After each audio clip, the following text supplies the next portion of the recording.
dencoon pour émission Ban Public moo tax foofu lañ fas yéene dooree ak moom aussi. mu di waxtaan bi nga xamante ni bureau politique bu PASTEF sekkoon nañ ko ak le président de la République ñu gisee également sa réaction soxna Khadija en tant que membre cabinet bureau politique membre cabinet bu Ousmane Sonko bokk également ci PASTEF lan mooy sa gis-gis ci initiative boobee dem daje ak le président de la République laataa ñuy ñëw ci bataaxal bi. kontaan naa ci question bi waaye dama bëgg rek nga may ma benn introduction boo xam ne.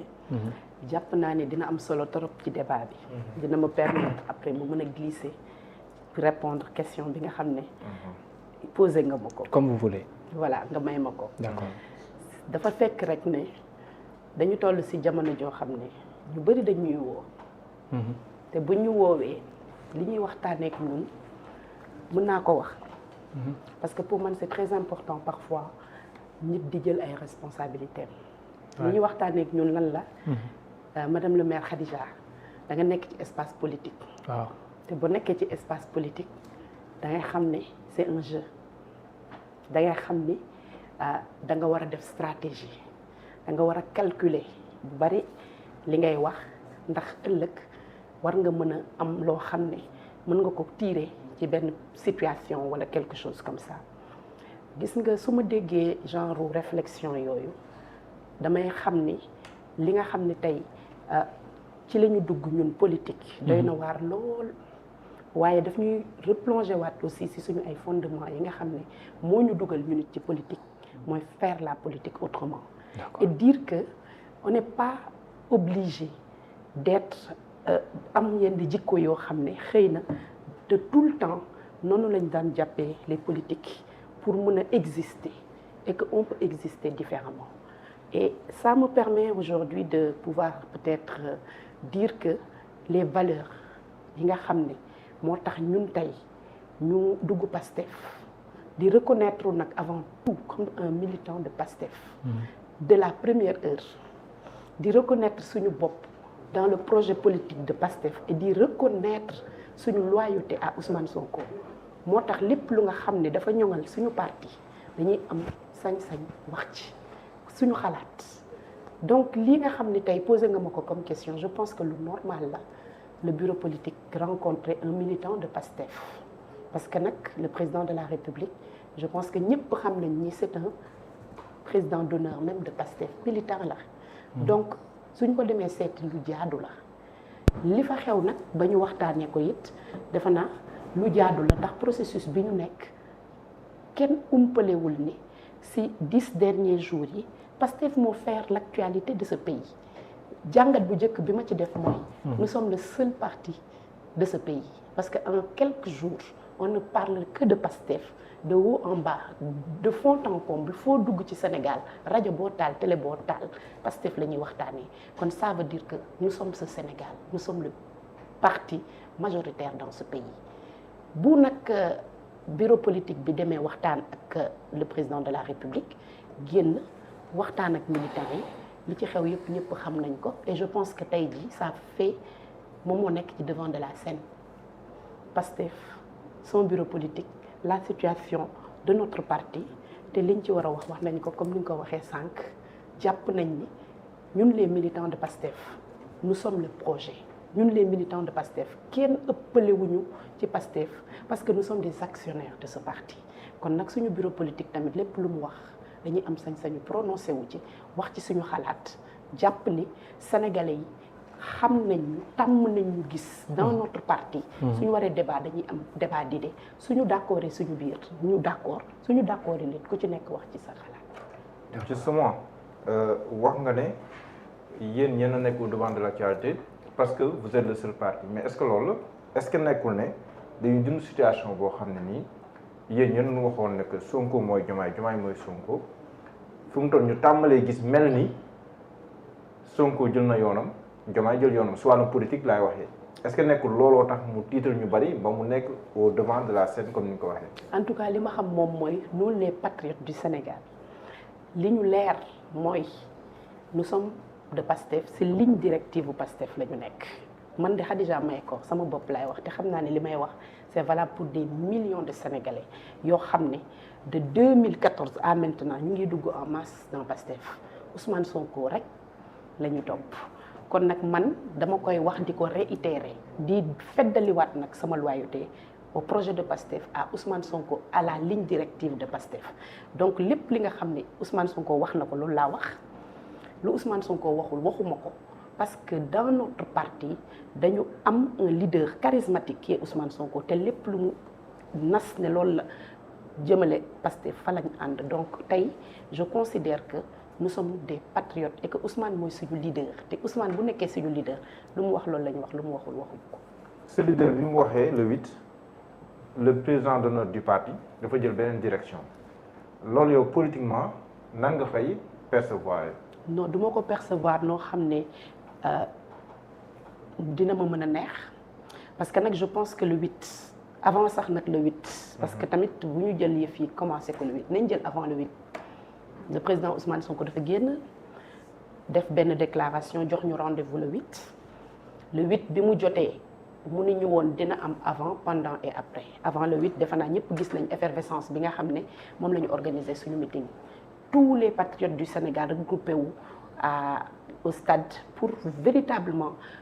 faire un giga meeting boo xam ne ça restera dans les annales pour montrer que ñun Ousmane lu mu ñu wax rek fu mu ñu woo ñu wuyu ko bi ñu paree ci loolu ñu jëw ci le 8 qu'est-ce qui s'est passé le 8 notre président Ousmane Sonko waxtaan ak ñun ci Sénégal waxtaan ak ñun ci taxawaay bi nga xam ne moom la ñu war a am en tant que parti remobiliser waat suñu parti jëlaat la communication la formation des militants tegaat ko au cœur même de nos actions politiques mais waxtaan ak ñun aussi si fi nga xam ne coalition bi nga xam ne mooy la coalition Diomaye Président ak kii nga xam ne dafa réaffirmer waat que ni moom mooy jiitam muy ay Tata Aïda Mbodj nee ñu nag que ni Tata Aïda Mbodj moo ko jiite mais si fan yu néew xëy na dinañ dégg yëg na ni am na leneen lu fa war a xew te nag loolu bi ñu demee 2 jours après defe naa ñun ñëpp gis nañ ni y avait un communiqué bu génn buy désigner keneen comme président ou coordonnateur de la coalition man lenn rek laa ciy wax je suis de PASTEF Ousmane Sonko mooy suñu njiit te Ousmane Sonko su désigné Tata Aïda Mbodj désigné wu ko par hasard Tata Aïda Mbodj mooy la coordonnatrice de la coalition Diomaye Président avant même ñuy génn prison Tata Aïda Mbodj l'histoire de Tata Aïda Mbodj ak PASTEF datewul de la coalition Diomaye Tata Aïda Mbodj est avec PASTEF et même avec Ousmane Sonko depuis seen présidence à l'Assemblée nationale ñu ànd ak moom ci Yewwi Askan Wi lu bari nag xew ci biir Yewwi Askan Wi mu am ñu génn am ñu des mu am un groupe d'alliés yoo xam ne ils sont restés avec nous dont Tata Aïda Mbodj ñu ànd ak moom ci coalition Diomaye ànd ak moom bi ñuy def suñu élection législative kon ba tey Tata Aïda Mbodj incarne tey allié bi nga xam ne historiquement elle est alignée par rapport ak lii nga xam ne mooy suñu histoire u ànd kon kooku bu ñu ko suñu leader Ousmane Sonko désigné na moom mooy suñu coordonnatrice coalition on s'en tient à ça parce que c'est ça la ligne du parti c'est ça les directives yi nga xam ne moom la Ousmane joxe te képp kuy militant PASTEF directive PASTEF yooyu nga xam ne président Ousmane Sonko moo ko joxe ci coalition bi moo ñu tënk donc ñun tey loolu lañ ciy wax li ñu ciy wax mooy dans quelque temps dinañ restructurer waat la coalition jàll ci coalition boo xam ne c'était une coalition pour une élection présidentielle à une véritable coalition politique boo xam ne dina am objectif yu bees tàq parce que enjeu bi ñu jëm muy ay élections locales war nañ ko waajal te buñ ciy dem incha allah on ira avec les alliés yi nga xam ne tey ñoom la ñu àndal ñu am une histoire am une légitimité ak une cohérence ci suñu ànd. kon waaw foofu la Diomaye dans tout ça. Diomaye mi ngeen di woowee seen frère de parti. Diomaye mi ngeen di woowee seen membre de parti politique tey lu neexul parti bi moo koy def li Ousmane Sonko bëggul moo ko def li indi coow li tamit daanaka décision bu mu jël la est-ce que vous reconnaissez cette personne wala ça veut dire quoi li ngeen jàpp ne moom la doon comme personnalité maintenant envers votre parti politique. en tout cas li ma wax man defe naa dama ci baamtuwaat man lépp lu nga xam ne sama président parti Ousmane Sonko moom la wax moom laa reconnaître moom laay doxee. ni Diomaye la taxawee ak moom di ko contrer ci li muy décider laa wax. lu lépp lu Ousmane Sonko wax moom la ñuy doxal li ñu intéressé tey mooy suñu coalition bi nga xam ne Tata Aïda Mbodj moo ko dirigé ñun leneen intéressé wuñu parce que nag la coalition est une coalition de partis te partis yi ko composé la colonne vertébrale c'est Pastef donc le président de Pastef Ousmane Sonko su taxawee joxoon ñu Tata Aïda Mbodj ne ñu kooku mooy suñu coordonnatrice de coalition doy nañu sëkk te on attend les directives de cette coalition pour reprendre les activités politiques de la coalition mais en attendant en tant que parti politique Pastef va se réorganiser pour dem uti ji def son animation ma ne Diomaye bi ngeen boole seen biir li muy jël ci ndogal lu parti bi bëggul la Diomaye mi ngeen di wooyee seen frère li mu jël ci ndogal moom lañ jàpp ne Ousmane Sonko le contraire la bëggoon ça vous fait quoi en tant que membre de ce même parti li ma wax naa ko li ma wax leneen lu nit di dogal lu wuute ak li nga xam ne sama président parti muy Ousmane Sonko moom la wax concerné wu ma xam nga lan moo ma concerné lii nga xam ne mooy suñu liñu parti li nga xam ne mooy directive ak choix yi nga xam ne def nañ ko en la personne de Tata Aïda Mbodj leneen nag lu keneen di def feneen kooku man concerné wu ma engagé wu ma en tant que militant de Pastef ce qui m'intéresse mooy lu Ousmane Sonko wax ndax li Ousmane Sonko wax moo ñu engagé. ndax doxalinam bii doon na lu la bett ci wàllum politique. dara mënuma bett ci politique yàlla dogal na loolu. nous avons vécu Macky Sall nous avons vécu le Yewwi Askan Wi yàgguñu ci politique. mais avec Diomaye waaye jàpp naa ni politique li ñuy wax rek du ëmb day xëy rek wasin waaye encore une fois jàpp naa ni tamit li nga xam ne moom la ñu àndee ak Ousmane Sonko. mooy gis naa ni politique mën nañ ko defee neneen politique mën nañ ko def ànd ci ak ay valeurs ànd ci ak loyauté ànd ci ak cohérence te loolu lañ digle ak sénégalais yi. Diomaye newatul si loolu. kon man dama jàpp ni. on dit les jeunes même pour tudd le nom de Diomaye. ki nga xam ni mooy sama juumulee président parti di Ousmane Sonko ak ñun ñi nga xam ni ñun ñoo porté Pastef ba mu egsi fii tey. porter la coalition bi nga xam ni mooy la coalition Diomaye ba mu élire un président dañu am lu ñu fasante woon ak sénégalais yi te ñu ngi ci ba tey suñu ligne directive wàccuñu ko cohérence bi nga xam ni moom la ñu jàpp ni moom moo ñu lié ak les sénégalais doon dëgg doon sujet yoo nga xam ne c'est des sujets de souveraineté c'est des sujets yoo nga xam ni dañ ko assumer donc ba tey nekkuñu ci kon tey jàpp naa ni lii nga xam ne tey mooy suñu wareef mooy gunge suñu président de parti mu Ousmane Sonko man ci laa nekk ci lay xëy ci lay dox ku nekk ci leneen. concerné wu ma. mais président Mahécor êtes-vous déçu par la décision du président Bassirou Diomaye Faye? Ça ne me concerne pas c'est un militant bien que c'est pas n'importe quel militant. mais je considère que tey li ma intéressé mooy Pastef lan lay def lu mu fas yéene engagé comme projet comme animation comme leneen parce que ñun suñu chef de parti suñu leader ki nga xam ni dama jàpp ni suñu diggante ak moom yamatul sax ci un leader politique Ousmane Sonko dafa ruisseler en chacun d'entre nous donc ñun li ñu gëm mooy suñu àndee ak moom dem lépp li nga xam ni ñu ngi ko war a def ak Sénégal à travers notre parti dinañ ko def donc je ne mélange pas l'État et le parti. politique la ñuy wax. On est en politique. Et politiquement la ligne directive de Ousmane Sonko reste la mienne. oui mais politiquement la ñuy wax de. parce que dañ ne coalition Diomaye président bi adhéré ay nit.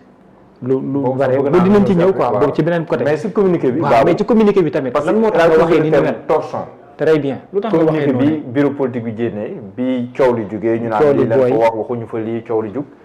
communiqué bureau politique buy wax ne que dem nañ gis président parce que dina processus waxtaan consolider le duo dinañ wéyal waxtaan yi loolu la communiqué bi wax en résumé nga ne loolu torchon la daanaka. non je n'ai pas dit que torchon la j'ai donné mon avis de manière très tranchée. te li ma ci wax si c'était à refaire dama koy defaat xam nga pour la simple et unique raison. que Pastef est un parti boo xam ne militants yi ñoo ko moom. dafa naa le président Ousmane Sonko dafa am lu mu wax lu am solo le grade le plus important dans ce parti c'est le militant. et ñun les militants de Pastef nous sommes des actionnaires du projet de Pastef ñun ñooy financer Pastef ñun ñooy défendre la ligne du parti ñun ñooy porter aujourd'hui tout ce qu'il y a comme revendication dans ce pays pour notre projet politique mais aussi pour notre parti. kon jàpp naa ni situation dina toll foo xam ne dañu am droit à l'information claire net et précis et pas à autre chose et j'ai considéré man Khadija et ça c'est en toute responsabilité ce n'est dirigé contre personne mais que lu ñuy wax à travers un message ou un discours dañ ci war a gis li nga xam ne mooy une information war une direction à prendre mais pas un texte bu nga xam ne fi réew mi toll ak fi nga xam ne situation bi ñu nekk fa la toll ça ne nous renseigne pas plus que ça sur li nga xam ne moom moo nekk problème bi nga xam ne moo nekk këtt ni jonn kon li ma jàpp mooy ñun dañoo am loo xam ne dañ ko fasante ak sénégalais yi mooy lan suñu message depuis que nous sommes un parti politique dañ ko teg ci dëgg dañuy àndu nawle di ànd boo xam ne chaque militant dafa am droit wax xalaatam et pour man politique ànd foofu la war a tegu ay nit bu ñuy ànd suñu d'accord ci dara dañuy waxtaan te ñun Pastef loolu dañ ciy d'accord buñ ci d'accordul dañuy ànd ku ci nekk débat ci te defe naa bureau politique bi message bi mu communication bi mu joxe ñu bëri si suñu ay frères de parti apporté nañ ci seen remarque apporté nañ ci seen commentaire tout simplement parce que suñu parti noonu lay fonctionner nous avons un parti boo xam ne dañuy wax li nga xam ne moom la ñu xalaat nous sommes en face des Sénégalais nous observent et on ne peut pas se permettre dans espace politique ak période bi ñu toog di wax boo xam ne képp ku ko lire doo ci gis sa bopp. mais alhamdulilah yi fa génnee nag loolu doy la yow ñëpp génnaat alhamdulilah. man li ma wax bind naa ko te li ma wax moom laa expliqué te duma ci dellu ginnaaw parce que c'est mon avis encore une fois soo nekkee ci mbir am ci nag cër bu rëy nag. bu ñu amee loo xam ne da nga cee war a joxe sa kàddu. ñaari mbir moo am ñi nga xam ne dañuy choisir la fuite en avant noppi. am na ñu koy def man bokkuma ci ñooñu. am na ñuy jouer à l'équilibre aussi. ñi nga xam ne dañu mel ni peut-être nous les militants de Pastef yi nga xam ne tey fu projet politique u Pastef toll ñoo ko fa yóbbu. am ci suñu wàll am ci suñu xalaat joxe ko et ça a été mon cas et si c'était à refaire je refais la même chose. dérangé wul la say morom ci biir bureau politique bu Pastef defa communiqué nga jël le contre-pied. am noo waxee ñenn ñi jàpp sax mooy waxu leen fi tus te lii warul leen. Ce n'est pas une question de déranger ou pas je ne m'adresse pas à des personnes je m'adresse à un fait boo xam ne c'est un constat ma am ci sama xalaat wax ko encore une fois manqué wu ma respect nit dama wax sama xalaat sur loo xam ne dañ ci toll ci réew mi fii nga xam ne lañu sénégalais yi di xaar ñu am une habitude de parler avec clarté. ma gis loo xam ne ba ma ko liiree marque bi nga xam ne mooy marque de fabrique u Pastef mooy waxante sénégalais yi les yeux dans les yeux quelle que soit la situation on n'a jamais tremblé dans nos discours et au-delà de ça je pense que ce qui est marrant mooy quelques jours avant dañu bind un communiqué très ferme et ce communiqué pour man et la suite était une rencontre réponse am ci communiqué réponse la woon à une communiqué qui était sorti de la coalition Diomaye d'égale dignité ñu jóge ci loolu mu am une rencontre pour man dans cette rencontre c'est la suite logique même de li nga xam ne moom moo nekkoon ci communiqué bi donc mënuñu aussi après quelques jours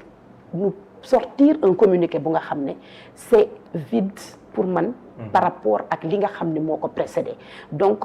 encore une fois Pastef n'est pas un parti boo xam ne c'est un parti classique boo xam ne nit ñi dañoo war a aligné wu ci benn vision wala nii lañ koy defee wala nii lañ waruñu ko defee nii nous sommes un parti vivant un parti yu nga xam ne sénégalais yu am xel bëgg Sénégal bëgg projet bi ñoo fa nekk te quand les choses se passent dañu am suñu mot à dire et on l'a dit donc le militant reste encore une fois le grade le plus important dans ce parti. D'accord doyen nga baal ma si yow laa ñëw mais yow bu porte-parole génnee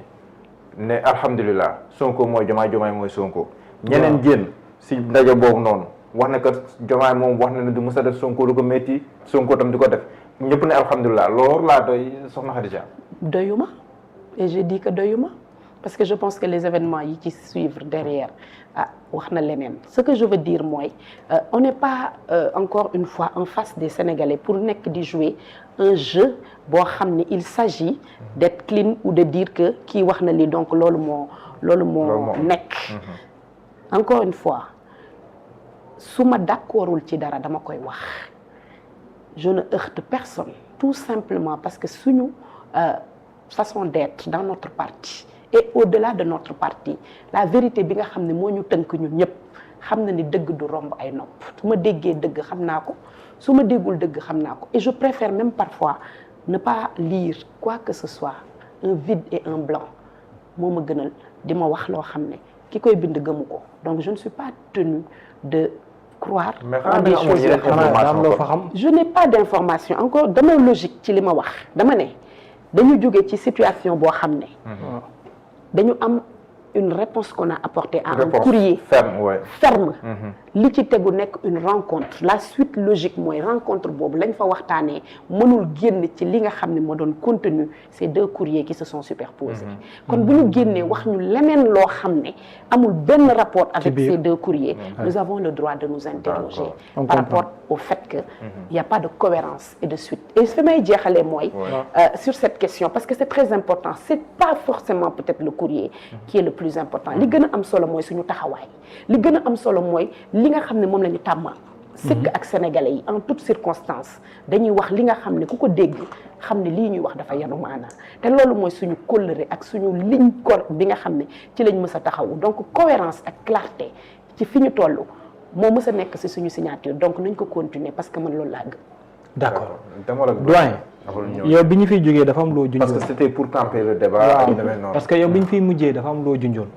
lu ñu bëree bëri posé wu ci question le lendemain tey nag ma bëgg a xam li nga waxoon noonu fan nga ko teg waaye tamit lii di xew nii ndax dund lu la bettam déet ak situation bi tolluwaay gi nan nga ko gisee. waaw ni ma tontoo keroog junj na ne c'est-à-dire liberté ma parce que nee naa leen am na même benn expression bu ma am